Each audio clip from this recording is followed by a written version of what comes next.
Autrefois, la locomotive à vapeur était une star à Cap-de-Nagar. Elle nous rappelle son passé ferroviaire. Nous allons vous retracer son histoire. Les premiers rails apparurent dans les mines pour faire rouler les wagons remplis du charbon.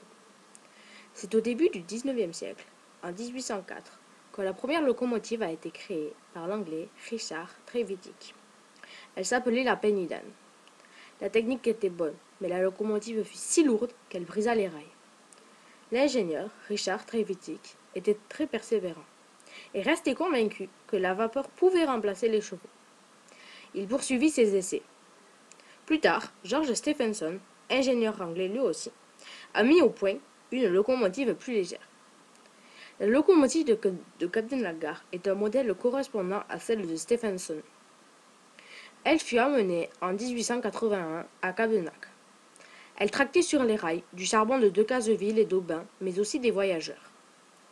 C'est le 30 août 1858 que la première locomotive a été mise en Aveyron. Pourquoi existe-t-il encore un modèle de la 130B 439 visible aujourd'hui dans notre ville? Car c'est ici qu'elle a rendu service. Les panneaux exposés près d'elle retracent son histoire.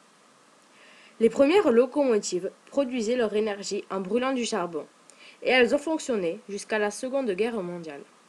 Que représente la locomotive de Cap-de-Nagar?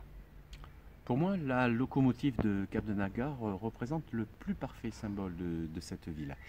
En effet, cette locomotive, d'après moi, ancienne locomotive à vapeur, est liée à l'histoire de Cap-de-Nagar, à l'histoire de cette ville qui s'est construite au XIXe siècle autour de l'activité ferroviaire. D'après vous, est-elle connue auprès des habitants de Cap-de-Nagar? Là, à franchement parler, je ne sais pas. C'est vrai que là où elle est située, je pense que beaucoup de Cap-de-Nacois ou de Cap-de-Nacoises passent devant. Et est-ce qu'ils ont parfaitement conscience que c'est une partie de leur patrimoine, une partie de leur histoire qui est ainsi conservée? Ça, je ne le sais pas. Mais le fait est qu'elle est en parfait état de conservation et que c'est idéal, l'endroit où elle est située, afin qu'on puisse l'admirer.